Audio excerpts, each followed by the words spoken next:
Today, I want to talk about a topic that I find particularly interesting, which is how the older generation makes it worse for every other generation. Or in this case, boomers. And there's something that I found very interesting. Breaking Points recently did a segment where they talked about how, and I've talked about many ways that the older generations have been vastly advantaged versus anyone who's coming up and is younger today. However, this one centers in on boomer anti-property tax and the things that they're basically allowed to circumvent in the system to give them, basically buys them out of having to pay into the social contract. And I think Sagar does a really good job on this, breaking down property taxes and other ways that boomers get out of having to pay into the system that they took advantage of, and how it's completely unfair for anyone trying to survive and grow and in today's world. So without further ado, I'll get into it and then provide my thoughts onto what he's saying as well. Okay, now here's a little pet issue of mine, which I said, I wish I had the time to write this up into a monologue, but I'm going to do my best. So there is a growing effort on the right to, quote, abolish property taxes. I want to say at the top, I sympathize. Everybody hates property taxes. Here in the state of Virginia, actually where I live, they even tax your car. You know, every year you have to pay your annual car tax. And it's one of the most unpopular things that people ever have to deal with. But I want to really dig in. And there's been, this is when, anytime something comes into the zeitgeist and there's memes made about it, something as boring as property taxes, that's when you know there's actually some momentum behind it and that it is wildly unpopular. And basically how the meme goes is it's something to the effect of, I pay taxes on my income when it's earned, I pay taxes on the house when I purchase it, and then, oh, by the way, I'm also paying taxes on it even if it's completely paid off. So I pay property taxes on it as well when I own the house. And it just proves the absurdity of property taxes. So again, when you start seeing this stuff crop up in memes, something so boring as property taxes, yeah, it's a thing. Into this and tell people why it is actually a massive giveaway to the old, and if anything, it needs to be reversed. So let's put this up there on the screen from Marjorie Taylor Greene. She says recently, quote, "Hi, we need to completely abolish property tax. It forces us to, quote, pay rent to the government on property that we own. But if we don't pay property tax, the property that we own gets taken away. That should never happen in a free country." She says, secondly, health insurance is a giant scam. I agree, but let's stick with the property tax thing, because this is actually— That's actually a really good point, because yeah, that's exactly what it is, and they call it a property tax, but that's essentially what it is paying rent. And I will say, I traditionally have not been a fan of Marjorie Taylor Greene because she just seemed like an outlandish figure, but she's getting a lot of things correct in the last couple months. Like anytime I see her name, it's always on the right side of the issue, and this is certainly one of them in my opinion. But 100%, that's the thing, is like, after I pay it all off, why am I continuing to pay taxes on this kind of a thing? Like, I could pay off my entire house and I still need to pay these taxes, and it makes absolutely no sense. It's literally just the government taking an additional, and if you were to actually add up all the different types of taxes that are taken out, like, yes, you have your actual income tax, right? But then you have, sales tax, you have there's just so many taxes that, gas tax, this is, like, if you were to actually add up all the taxes, we're paying way more than what you think, right? You just see it, you already get sticker shock when you look at your paycheck, but then imagine all these additional taxes that are being taken out that you don't even, you can't really pay attention to all of them because everything is taxed. So the actual true tax rate is actually much higher than whatever, 30, 40%, whatever tax bracket you're in. It's actually much higher than even what you think it is. Actually becoming policy. Let's put the next one, please, on the screen. Ron DeSantis is now proposing no property taxes in the state of Florida. And actually, it's Florida, Ohio, and many other Republican states that want to— Oh, and back to the Marjorie Taylor Greene point about same thing, insurance is a tax. you have to pay that. Just think about all these things that like you're actually paying for. Car insurance, you have to pay car insurance. Homeowners insurance, if you don't own your house outright, you have to pay homeowners insurance. So there's all these additional things that you have to pay for that are required, in most instances required by law. Legally, you have to have these things that, again, adds to your true tax rate, if you will. To eliminate property tax, Vivek Ramaswamy has apparently said something similar. The more I looked into this, again, emotionally, I actually do understand. Everybody hates property tax. It's one of the things that included in your mortgage. Even if you finally pay off your house, you have to continue to do it. The more I actually started to look into it, not only in what it funds, but the way that seniors are the ones who are the most benefit, not only of the property tax themselves, which is paid for services, but get exemptions. I was like, wait, no, this is a massive giveaway to the old. And it's an inversion of how policy should be. So let me put this up on the screen and then we can talk. And that's a problem with essentially old people doing most of the voting, is they vote in BS like this that outsizedly benefit them, and then they just get away with it, right? Because when the younger people are not voting, well, then they get basically write-offs like this or things that primarily advantage them. And I think that should be kind of a sign to younger voters that you need to show up, you need to pay attention, you need to start voting, because otherwise the problem is these 65 plus, people who are 65 plus are basically just getting away with all of these exemptions, and they're the only ones that own houses, and there's just all these benefits that they have from it, and the younger generation can't even get their foot in the door to own a house. And so it's wild to me, and I'll let him continue on with what actually is going on with how seniors are getting away with taking advantage of the property tax. I did a lot of this research. This was ChatGPT, thankfully.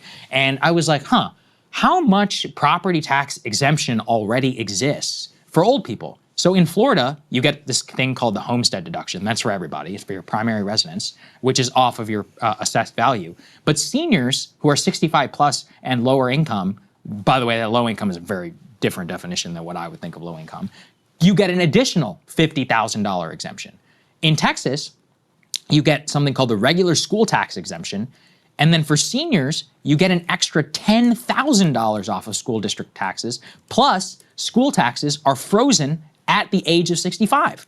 The theory, basically for property tax and the anti-property tax movement for a lot of old people is, hey, we're older, our kids are grown, so why should we have to pay for schools?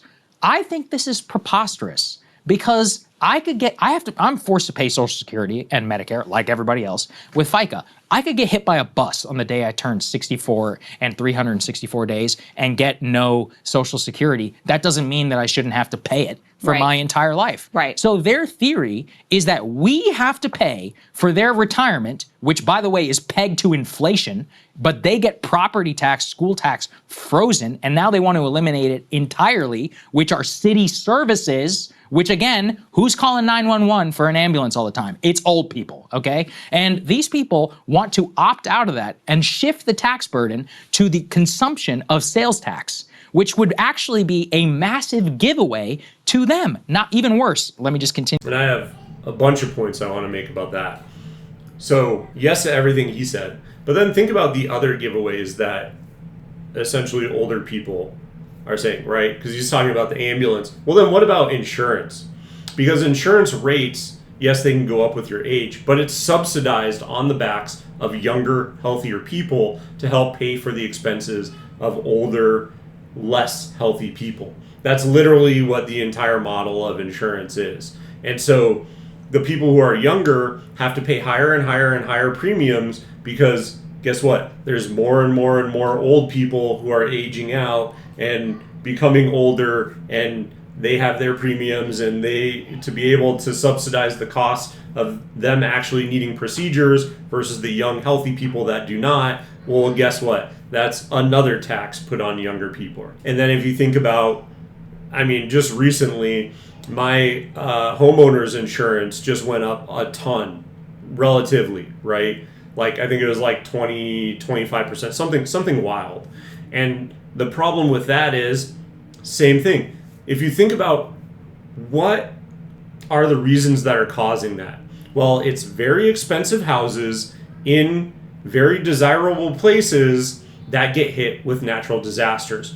So if you think about like $1 million, multi-million dollar, tens of millions of dollars houses on the shore that get hit with flooding when a hurricane comes through or whatever, or houses recently in California where they get hit with wildfires, same thing. Multi-million dollar homes, tens of millions of dollar homes. These, in order to subsidize the cost of having to go in and repair all of these houses, well, guess what? That cost, at least some subset of it, some proportion of it, gets pushed off onto people who live in places where there is no disasters, and you're just paying for, if my roof breaks or something like that, or literally, if you do not own your house outright, you have to pay for insurance if there's absolutely no chance anything could go wrong outside of a catastrophic disaster. So when things like that happen, and the other point is with that is, who do you think owns those houses? Like, no one who's 20 years old, 30 years old is going to own a multi-million dollar house on the coast or in Costa Mesa or whatever, Palisades or whatever. Like, young people are not owning these homes. So once again, it's young people owning houses in wherever, but having to have homeowners insurance that also is subsidizing people with larger, more extravagant homes who are typically older.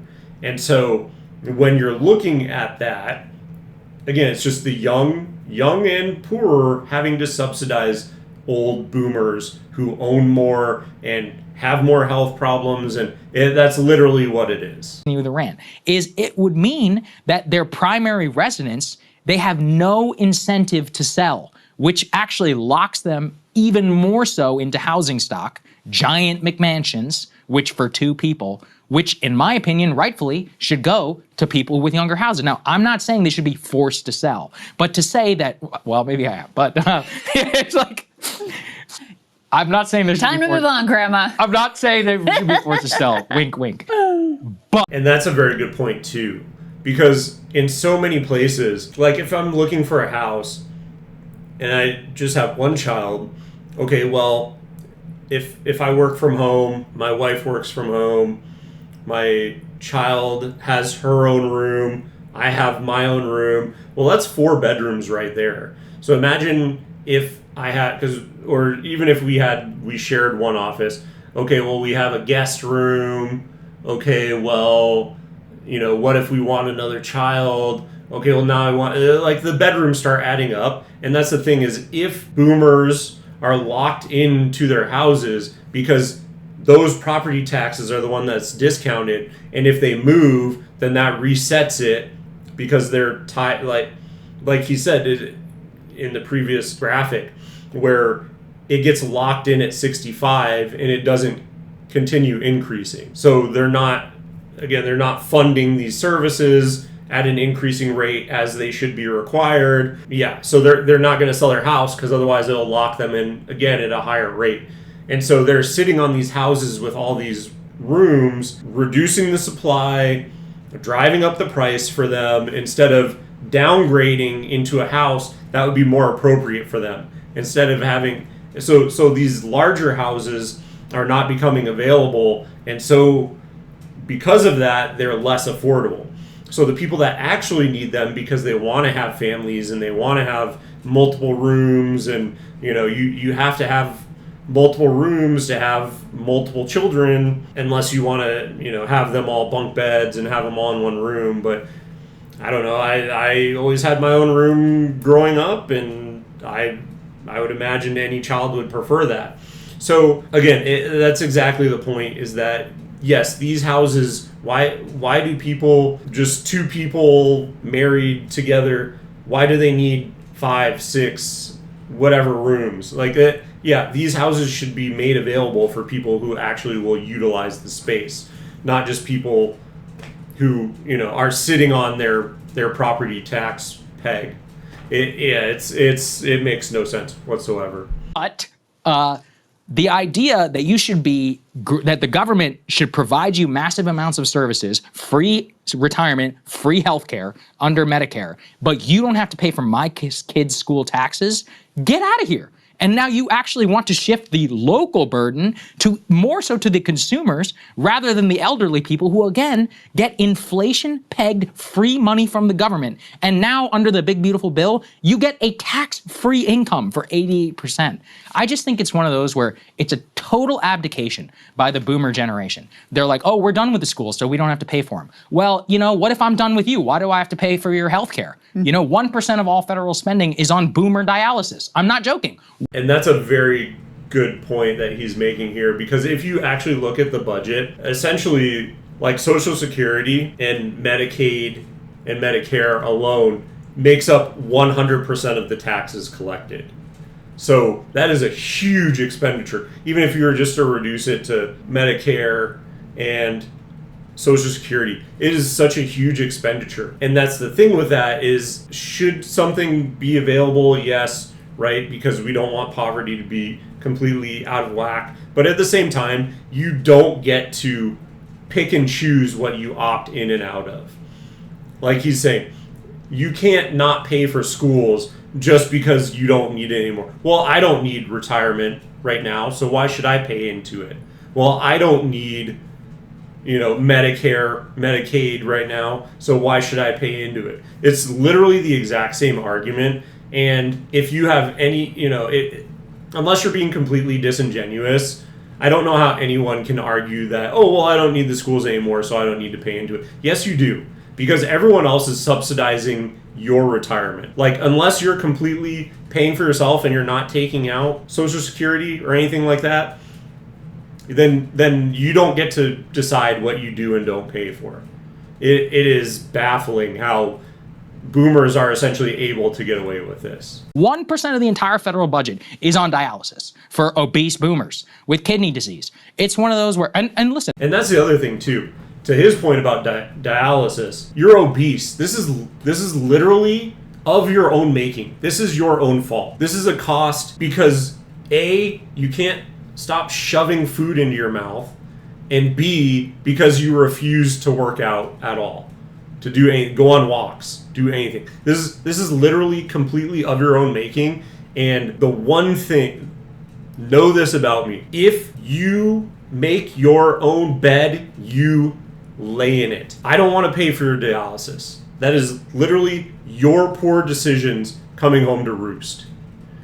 If you have made poor decisions and because of it, a bad outcome comes for you, well, I don't care. And it's funny because I'll go to the grocery store and I joke around that I'll go down like the chip aisle or the bread aisle because I need some bread or whatever. And you just see some boomer riding in the cart with like 15 things, you know, all like 3 bags of chips and some ding dongs and some ho-hos and some Twinkies and soda and just all this shit in their cart. I joke around that I'll go down these aisles to kind of test my willpower to see, oh yeah, I can leave it here. I don't need junk food.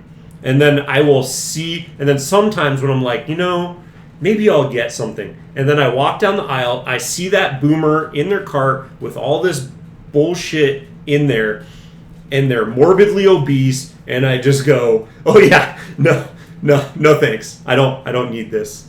I don't need to get soda and candy and bullshit, because I see where that inevitably leads. And every single time it's some boomer, and that's what I see. And I'm just like, nope. All right, I'm done. Walk away.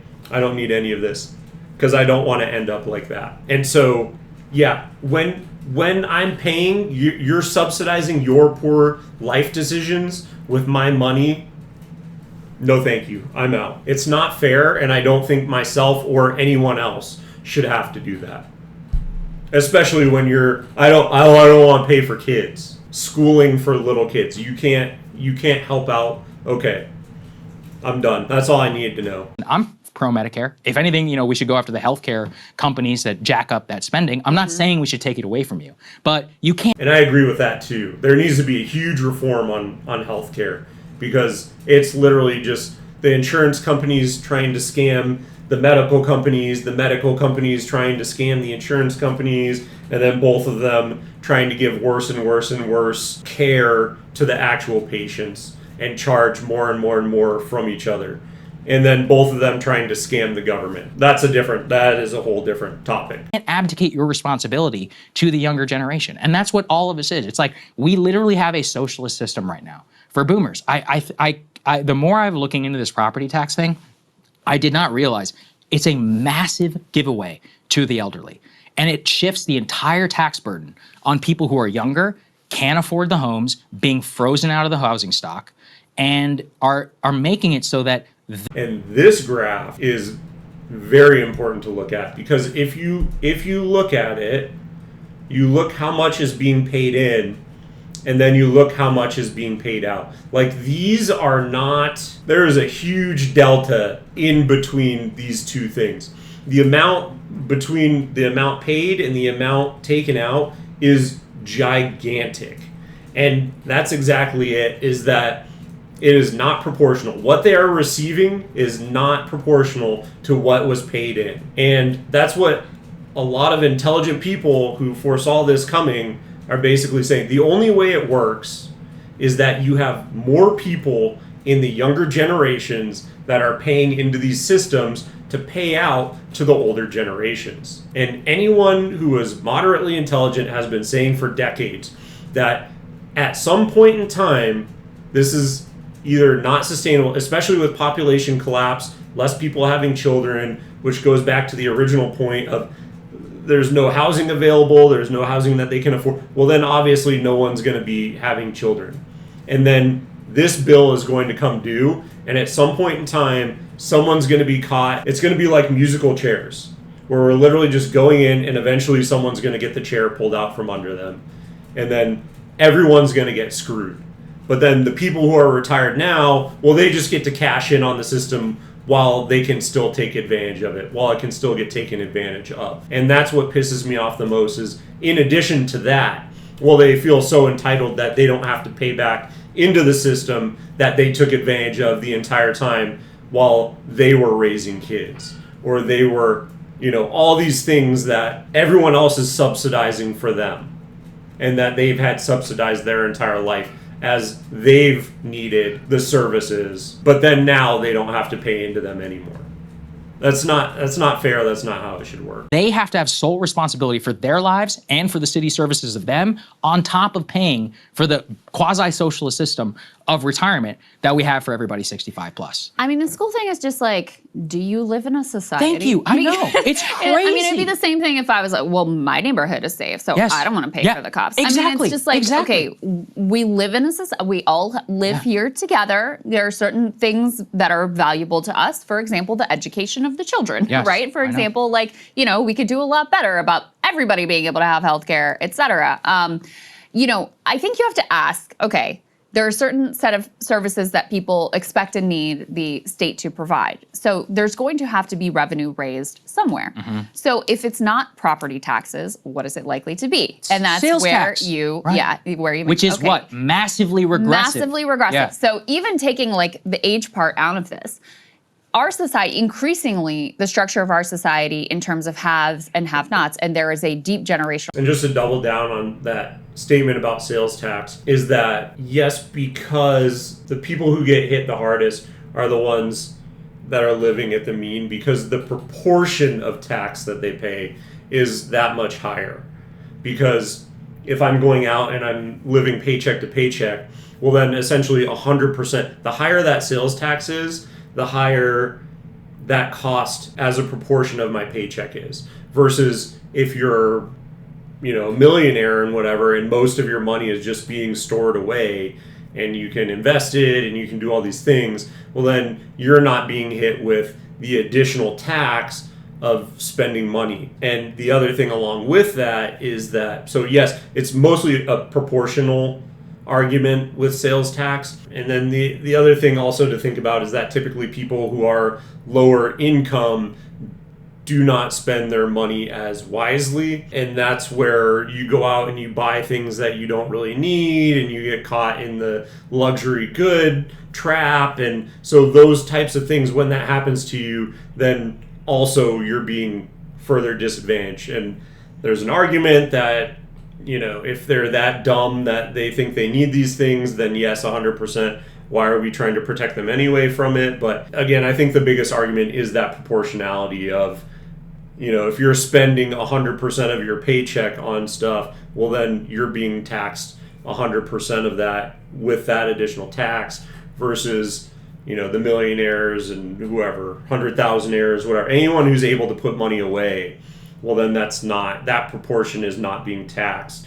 And it's in turn doing work for them and making them more money. A component to this that is for sure is between those who own their homes and those who rent. And if you own a home, you're much more likely to, you know, have a sort of stable life. You're much more likely to have some sort of wealth that you've accumulated. You know, you're building value over all these years. You already get big tax breaks from the federal government in terms of mortgage interest deduction. Yes. You know, it's a major dividing line And in the terms capital of society. gains after you sell. That's exactly right. So there, you get significant breaks. There's significant built-in advantages to being a homeowner already in our system. So what you're talking about is another tax break for homeowners who are much more likely to be, you know, affluent than people who are renters. So, you know, if you were going to instead fund things with a actually progressive income tax code, okay, then we could talk. You know, then I'd be open to it. But that's not the direction that they're pushing in. They're pushing, okay, Yeah, obviously not, as they just passed the big beautiful bill and gave millionaires, billionaires, etc., tons of tax write-offs that are basically set forever. So yeah, that's not the direction that they're taking. going to do sales tax. And why is sales tax deeply regressive? It's because the poorer you are, the more of your income you're spending on consumption, because your back's against the wall, your paycheck to paycheck. So basically everything that comes in is going out in expenditures. So as a percent of your income, you're going to be taxed much, much more. Yeah. So yeah, it's and the thing is, it's not idea. just a red state. And by the way, you wouldn't believe the boomer rage I've gotten for talking about this. But the more I look into it, the amount of breaks these people get is unbelievable. I talked to a state legislator who got mad at me. He's from New Hampshire. He's like, "What are you talking about, idiot? Nobody freezes property taxes for people in New Hampshire." Took a simple Google search to find out that 13 of the largest cities in the state of New Hampshire, 203 localities, all provide something called an elderly exemption for property tax. The theory behind it is that these people are on fixed income and that they don't use the schools, so therefore they deserve the break. Again, that is the same argument that And that's the thing too, is that just pointing out what the conversation that he had with someone who is in office, these people don't even know what's going on because it got voted in or whatever. It probably got snuck into some omnibus bill, and there's some spending bill, and that's essentially what happened. Is these boomers got a free socialism for them, but that's the thing, is like they don't even know. It's not even an issue that these people are aware of, because who thinks to look at these types of things? But when you actually dig into it, you see how deeply unfair the system actually is. The school voucher people make about their property taxes, or private schoolers who are like, "Oh, but I send my kid to private school. Why should I have to pay into the system?" Or, "Oh, well, I don't use that much trash. Why should I have?" It's like this, it's almost like a libertarian mindset, but it's only libertarian, and the only opt-out exists is for the elderly. Now let's compare U.S. socialism for 65. And that's the other thing too, especially about schools, is how big of a talking point was it that schools are underfunded? Like, I remember for probably a decade where that was constantly being gone on about. And so if schools are so flagrantly underfunded, why are the elderly getting away with not having to pay into them? 5+ to 0 to 5. That's where my baby is right now. What is she getting from the federal government. Zero, nothing. I get a measly tax deduction. What else? Pre-K when they turn like 4 or something like that. In between, good luck. Hope you make decent money. Yeah. While and if you're Zoran and you propose free childcare, people are going to say you're a communist. And yeah, while they, again, get free healthcare. They get completely free healthcare. Now, a sane society would say that if you have to choose between them, in my opinion, 0 to 5 is way more important, especially than 65 plus in a country where people live until 83 years old. So now, I'm not saying throw everybody out on their street, but for all of those folks, if you guys are going to get your free healthcare, don't be coming around saying, I don't have to pay any property tax because I've already paid it and I don't use the schools. Again, we all... And that's the thing, too, about that is that how expensive healthcare is, especially at your end of life. Like, it's something like 85% of all healthcare expenditures comes in the last 5 years or something like that. So the point that he's making, and it's, again, a very morbid argument, but the fact is, yeah, everything should be focused on, especially if we're having a population decline. Okay, we need to how can we support families, young families, to get them to want to have children? How can we make this a society that they believe in, that they want to buy into, that they want to bring children into the world, that they can afford to have children? I know at least one person who's not having an additional child because they can't afford it. And so that is the thing about it, is that the amount of money that is going into keeping people alive for an additional 5 years, in most cases because they've made horrible decisions throughout their entire life. They've smoked, they've drank, they've eaten unhealthy food, they haven't worked out. There's all these things that are just selfish. And we're keeping these people alive for what? An additional 5 years, maybe, which incurs 85% of their entire lifelong healthcare costs in that 5 years. Wouldn't those funds be much better attributed to younger generations, increasing the amount of child services and assistance for parents and childcare and all these things that are essentially requirements for having children in today's world? Don't we think that, I mean, to me, that's a no-brainer. So that's where when I see it, it's like, what are we even doing? Why are we prioritizing these old people who are not long for this world anyway over other segments of the population? All have to pay for your retirement. And if you really want to get technical, on an accounting basis, the average senior who retires at age 65 in the year 2020 paid $600,000 into the system. You get $1.2 million in benefits over the course of your life. Double, literally, what you ever paid into this. And that's what I was saying these are the numbers with it, but that's what I was saying when you were looking at that chart and you see this is what you paid in, and oh, by the way, here's what you're taking out. Here's what's being paid out. And so, yeah, when you look at those two things, yeah, it doesn't make any sense.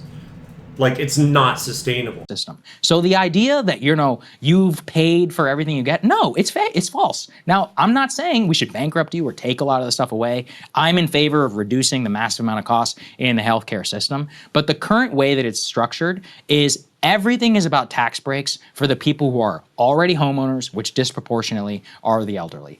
Let's put E4 here up on the screen, because this is very important. If you look at the current data, home buyers over the age of 70 currently outnumber those under 35.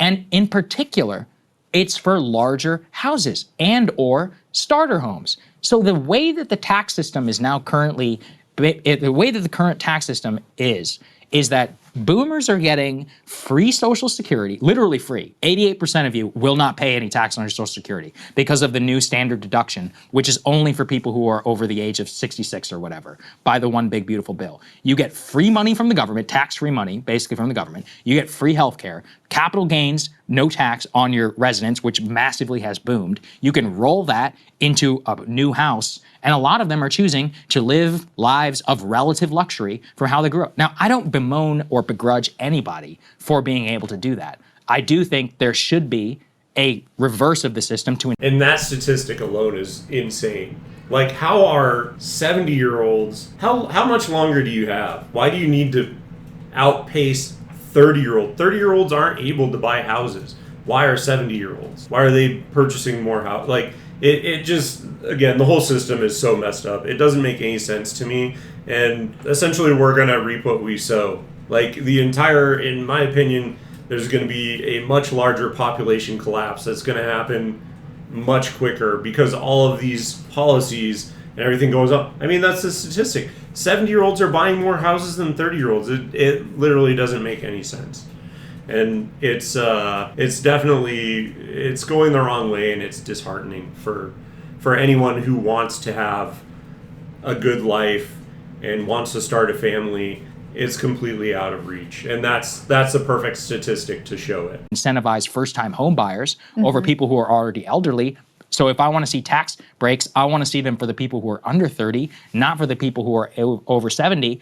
But then you can't be buying your McMansion, which in my opinion, again, should be probably going to somebody under the age of 35, and then not pay any property tax for it. Yeah. Because that means you're never going to sell it. The carrying cost is way too simple for you. It's like the deal of the century that we're just handing over to all these folks. And here's the thing, you and I know it's going to pass. In Florida, it's full of old people. Their entire state is subsidized by the federal government because we pay for their residents' income and we pay for their health care. So now, you know what they're going to do. We also pay for like their homeowners. Well, yeah, and we pay for their homeowners. Right, and we insure all of their property, which by rights, nobody should even live in because it's near the ocean and is constantly getting destroyed. I mean, I think there's overlap between, But the one thing would be if they do get rid of property, at least it would be a level playing field, right? Because the boomers are already not paying for property tax. So if they, in some instances, right, not in all instances, but in a lot of them, right, there's a lot of places where, yes, that's happening. If I can tell you one thing, boomers love buying pointless shit, cheap Chinese garbage. And so that is the one thing where at least they would be, if it did go to a sales tax, then that's where you can actually get them on that. Because again, big, beautiful bill, well, now you don't have to pay tax on Social Security. All right, cool. That's the one thing that I look at and I go, well, that is the one positive for, but then yes, it disadvantages anyone who is living paycheck to paycheck, or the more money you have to spend, the more that is a better system for you. So yeah, it's just tough on both ends here. I think the proper way to look at, the taxation system, rather than a generational war, zero sum between what the elderly could get versus what young people could get, is, I mean, the big problem is that the wealthy pay very, very little in taxes. There's not a progressive income tax system in the way that there should be, and I'm talking nationally right now, but certainly in states like Florida that don't even have an income tax. And so, what you end up with is, because you had older generations who were able to acquire wealth at a time period, more during the New Deal era, when housing was wildly more affordable, healthcare was wildly more affordable, education was wildly more affordable, college education in certain places was free at the time. And that's another thing to point out, is just with the affordability of housing, is I know someone who grew up, who's older now, but He essentially had 3 or 4 houses, which is wild, right? Because he never really, he basically has had blue collar jobs his entire life. But then, just using me as an example, I have a decent house. It's not the nicest, right? But for me getting in and having the house that I have, I could not imagine being able to afford 2, 3, 4 houses, anything like that, because even just 3. Say he had 3. I could not imagine having 3 houses myself. That would be completely unobtainable. And, oh, by the way, my income at my last position put me in the top 10% of all earners. So, by my salary bracket. So, me as a top 10% cannot imagine owning 3 houses. That would be completely... 2 would be a stretch, but 3 completely out of the question, and I'm in the top 10%. Do you think he was in the top 10% when he was growing up, but he was able to afford 3 houses? I mean, something seems off there. So you have a wealth disparity between generations, but you know, the big war is the class war versus the generational war. There's overlap there. But, you know, to me, that's the frame to look at these things. I don't disagree. And politically, but no politician will ever talk the way I'm talking. Why? Because old people are the only ones who vote. But the thing is that it is important still to say that And that's the thing. That's why I said at the beginning of this is, like, if you are infuriated by this, you need to go vote. Because these old politicians are just going to continue catering to the people who vote. And if you want something to change, you need to make your voice heard. And voting is one of the ways to do that. Middle class elderly is way better off than the middle class young person. Yeah. It's just empirically true. A lot of that is homeownership. And it's homeownership. The tax breaks are unbelievable. Or like in California with Prop 13, the biggest load of bullshit I have ever seen, that these people who buy a house in 1976 explodes in value from 100,000 to 2.5 million, living in Santa Monica or whatever in Los Angeles, are paying massively low property tax rate compared to somebody who has to purchase the home, let's say in 2015. I'm sorry, it's not right. And they're like, oh, but it's not fair because I'm priced out because of the property tax. Listen, if you were, this is where my personal responsibility spiel. If you saved your money and you put it in the 401k like you should have, then you should have no problem being able to pay your property tax. But their argument is that, again, their free inflation adjusted income should be able to sustain a like mansion in Santa Monica. Preposterous. The property tax should be pegged to the accurate market value. And if you have to sell, so be it. You should have worked harder and should have saved more money. And it's just like infuriating that they continue to try and stop paying for school tax. And that's the thing too about that argument specifically, is that that's how the free market works. That's the thing. And that's how you get them out of these types of houses to people who are more deserving and more needy, is that, hey, you can't afford, if we're going to keep, rampant inflation, there's going to be no pressure on any companies to chill out the inflation, and it's just going to keep going and going, and the only people who are going to get screwed by that is going to be the younger generation. Well, no, now everyone can get screwed by that, and then the people who are working, the prices come down because there aren't people sitting on these properties that don't have to pay property taxes, don't have now their Social Security tax. Like, that's the thing is, okay, you're out of the house and now there's a greater supply available, and now someone who's working can actually afford to go out and purchase one of these houses instead of someone just sitting on it and getting locked in at a rate and not having to worry. They're just going to sit on it until they die, and it's just not a fair system at all. Taxes, cap their own property taxes, and make it so that they can live in housing stock, which again, by any fair market should, and fair societally, should be occupied by people who are younger, who literally cannot get into them. I mean, it's basically, I think people should just think of it as a tax cut for the rich, effectively. It is. I mean, that's disproportionately who's going to benefit from it. And so if, my metric is just, is it a regressive or progressive tax? And if you are getting rid of property tax and shifting that burden over to an income tax, a consumption tax, not an income tax, rather to a sales tax, a consumption tax, you are giving a tax cut to the rich and you are funding it with a working class. Yes. Tax hike. It's true. That's what you're doing. And that's the other issue as well, right? Is they've already said that they're not going to do anything. I mean, essentially with the big beautiful bill, they've said that they're not doing anything with the income tax for the wealthy. So that one's already gone, right? Then you have the property tax, which they're not taxing the elderly. So then, the only, that's why they're focusing in on it so much here, is that's the only one left. And so, that's the worst, in my opinion, that's the worst out of the three. If you just look at it through who benefits and who's going to bear the cost, I think it becomes pretty clear this is a bad deal for average people. I had a senior reply, and I was like, what about death taxes? You wouldn't even know anything about that. And it's like, bro, unless you're worth $34 million when you die, you're not paying an estate tax. Yeah. It's like, so actually just tell me you're filthy rich. I mean, we barely even have a death. That's what I'm saying. It's like death tax. The exemption is $15 million per person. So you're worth more than $30 million? You think you shouldn't have to pay any taxes? It's one of the most important reasons that we've had increased increasing like a solidifying class structure and less upward mobility is the lack of an estate tax. Well, it's not just, it's actually step-up basis, in my opinion. That's the Oh, well, true that, yeah. crime. That is the crime of the century. All right, I'll end it there. I know the boomers will be mad, but I'm sorry. It's like you said, we live in a society. You have to pay for us because we pay for you. Literally, that's what the money is for from the government. And like, did you go to school Yeah, exactly. at one point in your life? Did Yeah. people pay taxes Yeah, they so did. that you could go to Right. school? As I'm sitting here paying for your dialysis. It's infuriating. I'm sorry. All right, so that's pretty much what I wanted to cover. I just thought it was very interesting. I like how you really dug into the property tax because I think that's something that not a lot of people really pay attention to. I mean, obviously, if you own a house, you do get statements on, okay, here's how much the property tax is, and et cetera, et cetera.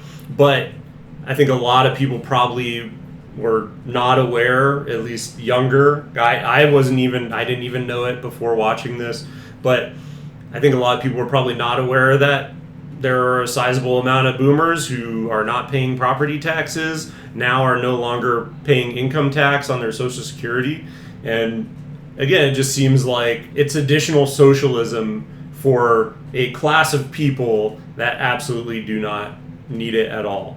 And is, I think, a reflection of the gerontocracy that we see in politics.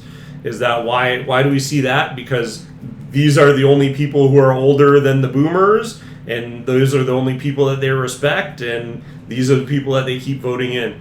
So I think people need to go out and they need to start showing their own representation, voting these old people out, and making everyone accountable for providing the best civilization, the best safety net possible for everyone, instead of just catering to their own self-interests. If you like this video, give it a thumbs up.